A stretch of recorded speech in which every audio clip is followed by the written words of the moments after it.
Bien, pour continuer, je voudrais lire une petite phrase importante que j'avais écrite dans la page 3 de mon livre.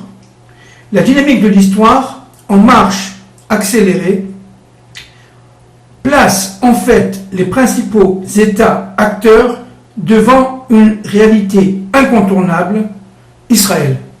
C'est-à-dire qu'en fin de compte, Akadosh Baruch Hu a placé Israël en fait, et malgré la volonté des nations, évidemment, on le sent, on le voit, on voit toute cette, si vous voulez, cette haine, cette contrainte extérieure qui fait que Israël, la vie en Israël est difficile, parce que véritablement on est comme dans un laboratoire, comme dans une salle d'opération, où chaque élément prend son sens, où chacun est responsable de l'autre, où chacun a le sentiment très profondément de participer, de faire l'histoire.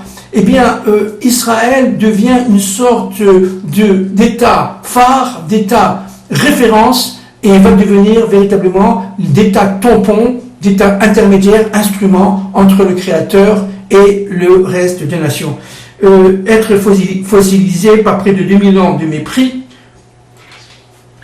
j'avais écrit « Ressurgit contre toute logique cartésienne des profondeurs de l'abîme pour devenir une nation aux attributs systémiques perfectionnés. » Encore une fois, je me permets de rappeler un point qui me paraît absolument fondamental.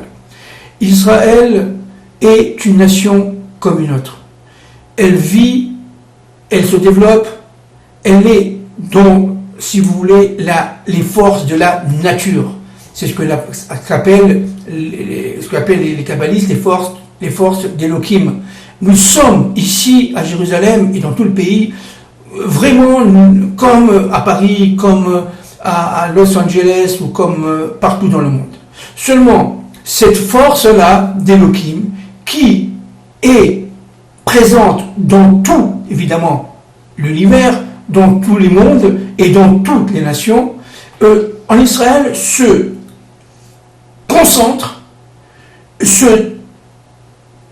vous voulez, se forge, s'unissent dans le Shabbat, comme j'ai dit tout à l'heure, pour le propulser vers l'infini. C'est pour ça que Israël est absolument incompréhensible pour les nations. On ne peut pas comprendre Israël si on est encore dans la raison, si on est encore dans le scientisme. Si Israël, c'est un État qui dépasse, même s'il intègre, je vais le dire, qu'il intègre, mais il dépasse l'histoire. Israël est un État, est une nation qui unit la méta-histoire et l'histoire. C'est-à-dire l'histoire, la méta-histoire, c'est-à-dire l'histoire cachée, enfouie en chacun d'entre nous, mais aussi enfouie dans l'histoire des nations, qui se révèle progressivement, jour après jour en Israël, parce que la méta-histoire relie les événements. L'histoire événementielle en Israël, si on est capable de le comprendre et de le voir, eh bien, est reliée à un plan. Ce plan, c'est le projet divin. Je sais bien que les nations, on sait tous évidemment que les nations refusent cette manière de voir, mais c'est ainsi. Ça fait déjà plus de 3500 ans depuis Matan Torah, depuis les 10 paroles, les 10 commandements, que nous savons que Yud Kei Vav Kei, cette force, cette puissance absolument ineffable, cette puissance énorme, dont on n'a absolument aucune conscience de son essence. On ne peut pas être dans ce monde et connaître l'essence de Yud Kei Vav Kei, eh bien, mais on sait qu'il existe. On sait qu'il existe et on sait qu'il est enfui en nous, en chacun d'entre nous, âme Israël, peuple d'Israël. Et cette union entre Yud Kei Vav Kei et Elohim ne peut se faire que par rapport, comme j'ai dit l'autre fois, par rapport au Shabbat. Le Shabbat est un temps, espace, qui permet d'abord et avant tout de réunir les sciences, la nature, tout le monde, ce qu'on appelle le monde d'Elohim, dans toutes ses composantes, mais qui le relie à Yud Kei Vav Kei, au Dieu un. Et je répète, le Dieu un en français, c'est très très vaste, ça ne veut pas dire grand-chose. Je vais essayer de vous expliquer un peu en quelques secondes une notion qui est très très compliquée et très très très très cachée, qui a été cachée pendant des millénaires. Mais je pense que le temps est venu de dévoiler quelque chose de très important.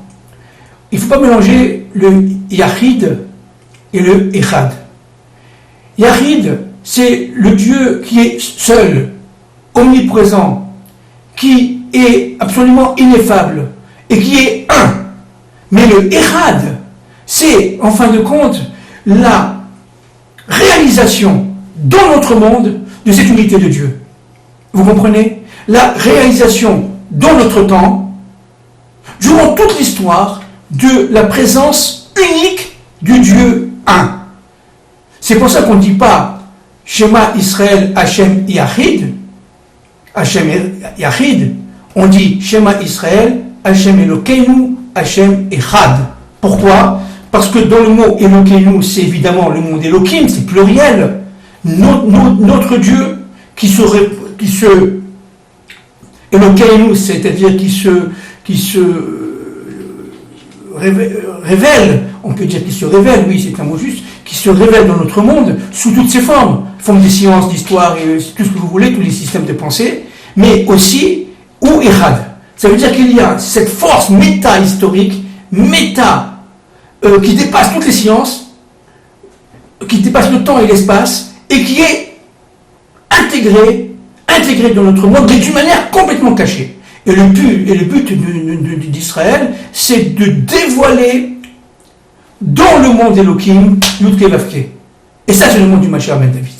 Et c'est pour ça que nous sommes revenus en terre d'Israël. Alors je répète, le Shabbat de l'espace, c'est le retour d'Israël sur sa terre. Pour l'accomplir, pour réaliser ce Shabbat de l'espace. Il ne peut pas y avoir des Shabbat de l'espace sans la terre d'Israël. Et inconsciemment, nos ennemis le savent. C'est pour ça qu'ils veulent nous diviser, nous surdiviser, nous surdiviser. Mais ils n'arriveront à rien. Qu'est-ce qu'ils peuvent faire contre Akadosh Baruch Hu? Absolument rien. Ça fait déjà des millénaires qu'ils essaient de nous détruire. Ils n'arriveront à rien. Deuxième chose fondamentale, c'est que, en fait, en réalisant le temps du Shabbat, en Eretz Israël, on fait l'union de deux forces qui sont des forces complémentaires et qui permettent la réalisation de ce qu'on appelle la Malchut, c'est-à-dire la présence de Dieu sur terre, la royauté de Dieu. Malchut, Meler. Meler, c'est pour ça qu'on dit Shabbat Malketa. Ça veut dire le Shabbat de la royauté, de sa royauté. Le Shabbat est un jour royal, joyeux, parce qu'il permet d'unifier tous les noms de Dieu. Surtout en Eretz Israël, évidemment, si on est à New York, à Paris, on fait aussi Shabbat, bien entendu. Le Shabbat est lié d'abord au temps. Mais, à notre époque, pour réaliser pleinement cette union du Dieu un, ce qu'on appelle le Echad, il faut rentrer en Eretz Israël et former ce qu'on appelle ce lien entre le Shabbat de l'espace et le Shabbat du temps. Et donc réaliser ces trois repas d'une manière tout à fait joyeuse et unificatrice.